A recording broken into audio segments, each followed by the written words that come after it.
Hi hello welcome to Netravati ಕಿಚನ್ಗೆ. ನಾನಿವತ್ತು ಚಿರೋಟಿ ಮಾಡ್ತಾಯಿದ್ದೀನಿ. ಅದಕ್ಕೆ ಒಂದು ಬೌಲು ಮೈದಾ ಹಿಟ್ಟು ತಗೊಂಡಿದ್ದೀನಿ.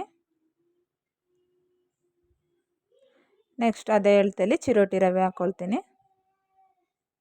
ಮೈದಾ ಎಷ್ಟು ತೊಗೊಂಡಿದ್ದೆ ಅದಷ್ಟೇ ನಾನು ಚಿರೋಟಿ ಹಾಕ್ಕೊಳ್ತಾ ಇದ್ದೀನಿ. ನೀವು ಬೇಕಾದರೆ ಕಡಿಮೆ ಹಾಕ್ಕೋಬೋದು, ಇಲ್ಲ ಚಿರೋಟಿ ರವೆ ಜಾಸ್ತಿ ಹಾಕ್ಕೊಂಡು ಮೈದಾನು ಕಡಿಮೆ ಹಾಕ್ಕೋಬೋದು, ನಿಮ್ಮ ಇಷ್ಟ. ಇವಾಗ ಅದಕ್ಕೆ ನಾನು ಚಿಟಿಕೆ ಉಪ್ಪು ಸೇರಿಸ್ಕೊಂಡೆ. ಒಂದು ಸ್ಪೂನು ತುಪ್ಪ ಹಾಕ್ಕೊಳ್ತಾ ಇದ್ದೀನಿ. ಒಂದು ಸ್ಪೂನ್ ಆಗೋಷ್ಟು ಅಡುಗೆ ಎಣ್ಣೆ ಹಾಕ್ಕೊಳ್ತೀನಿ. ಯಾವುದು ಯೂಸ್ ಮಾಡ್ತೀರಾ ಅದನ್ನು ಹಾಕ್ಕೊಳ್ಳಿ. ಇವಾಗ ಅದನ್ನೆಲ್ಲ ನೀಟಾಗಿ ಈ ಥರ ಮಿಕ್ಸ್ ಮಾಡಬೇಕು. ನೋಡಿ, ಈ ರೀತಿ ಹಿಟ್ಟಿಗೆ ಎಲ್ಲ ಹೊಂದ್ಕೊಳ್ಳೋ ರೀತಿ ಮಿಕ್ಸ್ ಮಾಡ್ಕೊಳ್ಳೋಣ.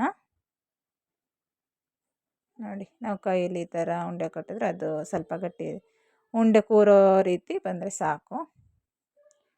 ಇವಾಗ ಇದನ್ನು ನಾನು ಸ್ವಲ್ಪ ಸ್ವಲ್ಪನೇ ನೀರು ಹಾಕ್ಕೊಂಡು ಕಲಿಸ್ಕೊಳ್ಳೋಣ ಹಿಟ್ಟನ್ನ.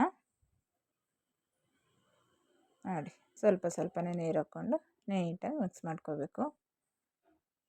ಅದು ಒಂದೇ ಸಲ ನೀರು ಹಾಕ್ಬಿಟ್ರೆ ಹಿಟ್ಟು ತೆಳುವಾಗುತ್ತೆ, ಗಟ್ಟಿಯಾಗುತ್ತೆ, ಏನಾದರೂ ಪ್ರಾಬ್ಲಮ್ ಆಗುತ್ತೆ. ಅದಕ್ಕೋಸ್ಕರ ಸ್ವಲ್ಪ ಸ್ವಲ್ಪನೇ ಹಾಕ್ಕೊಂಡ್ರೆ ನಮಗೆ ಯಾವಾಗ ಬೇಕೋ ಆದಲ್ಲಿ ನಾವು ನೀಟಾಗಿ ಕಲಿಸ್ಕೋಬೋದು. ನೋಡಿ, ಈ ರೀತಿ ನೀಟಾಗಿ ಕಲಿಸ್ಕೊಂಡು ನಾವು ಕಲಿಸ್ಬೇಕಾದ್ರೆ ನೀಟಾಗಿ ನಾದ್ಕೋಬೇಕು ಹಿಟ್ಟನ್ನ. ನಾವು ಎಷ್ಟು ಚೆನ್ನಾಗಿ ನಾದ್ಕೊಳ್ತೀವಿ ಅಷ್ಟು ಚೆನ್ನಾಗಿ ನಮಗೆ ಚಿರೋಟಿ ಬರುತ್ತೆ.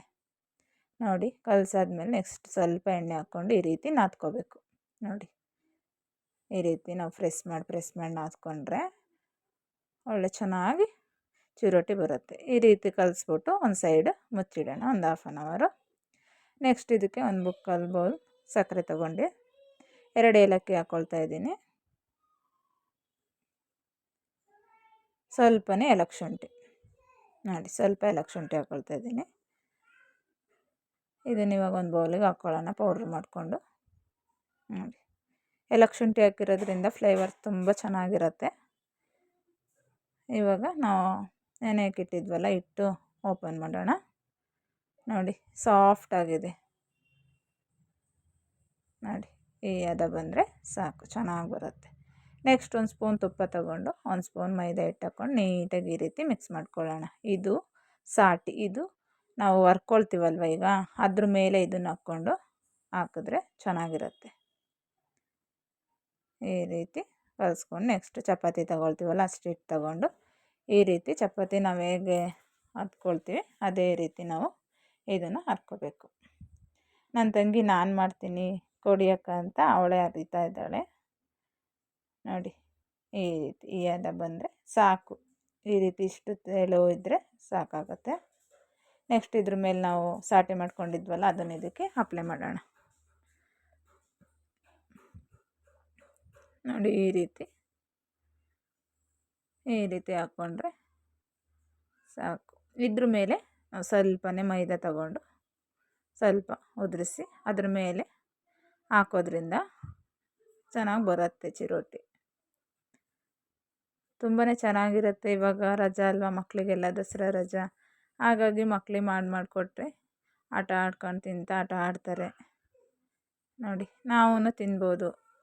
ಇದೇ ರೀತಿ ಎಲ್ಲನೂ ಮಾಡ್ಕೊಂಡು ಈ ಥರ ಫೋಲ್ಡ್ ಮಾಡಿ ನೋಡಿ, ಈ ರೀತಿ ರೋಲ್ ಮಾಡಿಕೊಂಡು ನೀಟಾಗಿ ಸ್ವಲ್ಪ ನಮಗೆ ಎಷ್ಟು ಬೇಕಷ್ಟು ರೋಲ್ ಮಾಡ್ಕೋಬೇಕು.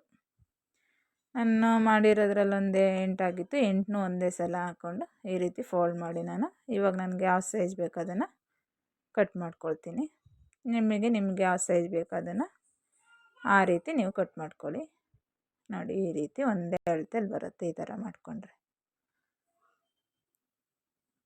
ನೋಡಿ, ಇವಾಗ ನೋಡಿ ಎಷ್ಟು ಲೇಯರ್ ಥರ ಬಂದಿದೆ ಅಂತ.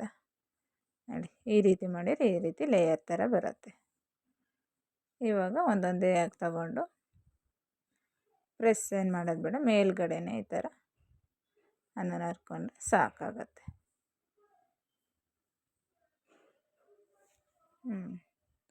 ನನ್ನ ಮಕ್ಕಳೆಲ್ಲ ನಾನು ಮಾಡಬೇಕಾದ್ರೆ ಆಟ ಆಡ್ತಾ ಇದ್ದ. ನೋಡಿ, ಅಲ್ಲಿ ಆಟ ಆಡ್ತಾ ಇದ್ದ. ನಾನು ಮಾಡಿ ತಿನ್ನೋವರೆಗೂ ಹೋಗಲಿಲ್ಲ. ನೋಡಿ, ಈ ಸೈಜ್ ಆದರೆ ಸಾಕಾಗತ್ತೆ. ಓಕೆ. ಇವಾಗ ಎಣ್ಣೆ ಬಿಸಿಗಿಟ್ಟಿದ್ದೆ, ಎಣ್ಣೆ ಬಿಸಿಯಾಗಿದೆ.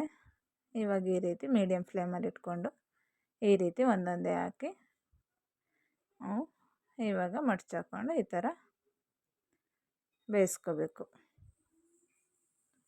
ತಿರುಗಿಸ್ಕೊಂಡು ನೋಡ್ಕೊಂಡು ಒಂದು ಗೋಲ್ಡ್ ಕಲರ್ ಬಂದಾಗ ನಾವು ಎತ್ತೋಣ. ಆ ರೀತಿ ಎತ್ತಿದ್ರೆ ಒಳ್ಳೆ ಕ್ರಿಸ್ಪಿಯಾಗಿ ನಮಗೆ ಚಿರೋಟಿ ಸಿಗತ್ತೆ. ನೋಡಿ ಈ ಕಲರ್ ಬಂದಾಗ ತೆಗೆದ್ರೆ ಸಾಕು. ಇವಾಗ ನಾವು ಪೌಡ್ರ್ ಮಾಡ್ಕೊಂಡಿದ್ವಲ್ಲ ಸಕ್ಕರೆ ಪೌಡ್ರ್, ಈ ರೀತಿ ಬಿಸಿಲೇ ಉದುರಿಸ್ಬೇಕು. ಆರಿದ್ರೆ ಅದು ಹಿಡಿಯಲ್ಲ, ಬಿಸಿಲಾದರೆ ಅದಕ್ಕೆ ಅಂಟ್ಕೊಳ್ಳುತ್ತೆ. ನೋಡಿ ಈ ರೀತಿ ಇನ್ನೊಂದು ಮಾಡಿ ತೋರಿಸ್ತಾ ಇದ್ದೀನಿ. ನಾನು ಒಂದೊಂದೇ ಹಾಕ್ತಾಯಿದ್ದೀನಿ, ನೀವು ಬೇಕಾದರೆ 2-3 ಹಾಕ್ಕೊಂಡು ಮಾಡ್ಕೋಬೋದು. ನೋಡಿ ಈ ರೀತಿ ಮಾಡಿಕೊಂಡು ನೆಕ್ಸ್ಟ್ ಇದನ್ನು ಎತ್ತುಕೊಂಡು ಬಿಸಿಲೇ ಪೌಡ್ರ್ ಹಾಕ್ಕೊಳ್ಳೋಣ. ನೋಡಿ ಈ ರೀತಿ ಪೌಡ್ರ್ ಹಾಕ್ಕೊಂಡ್ರೆ ಸೂಪರಾಗಿರೋ ಚಿರೋಟಿ ರೆಡಿ ಆಗುತ್ತೆ, ಕ್ರಿಸ್ಪಿಯಾಗಿ ಬರುತ್ತೆ. ನೀವು ಮನೇಲಿ ಒಂದು ಸಲ ಟ್ರೈ ಮಾಡಿ, ಮಕ್ಕಳಿಗೆ ಮಾಡಿಕೊಡಿ, ಇಷ್ಟಪಡ್ತಾರೆ. ಮನೇಲಿ ಎಲ್ಲರೂ ಇಷ್ಟಪಟ್ಟು ತಿಂತಾರೆ, ನಾವು ತಿನ್ಬೋದು. ಓಕೆನಾ? ಇಷ್ಟ ಆದರೆ ಸಬ್ಸ್ಕ್ರೈಬ್ ಮಾಡಿ ಪ್ಲೀಸ್. Thank you.